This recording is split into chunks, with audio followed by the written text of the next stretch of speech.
saya akan share beberapa jenis makanan yang penting lah.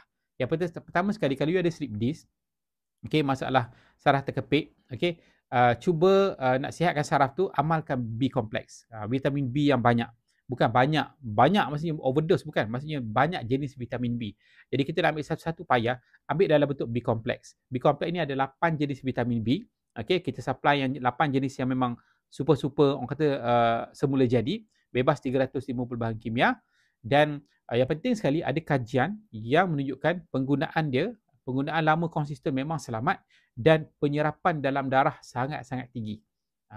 Okey, baik. So, macam mana, apa fungsi dia vitamin B ni? Okay, vitamin B ni dia akan bantu untuk tahan sakit. Dia bantu untuk tahan sakit semua jadi. Dia bantu untuk aliran darah yang baik.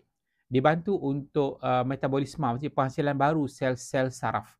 Okey, dan vitamin B ni dia ada banyak jenis vitamin B, dan ada sebahagian vitamin B ni adalah directly kerja dia untuk saraf. Yang lain ni akan bantu untuk betulkan sistem tubuh kita.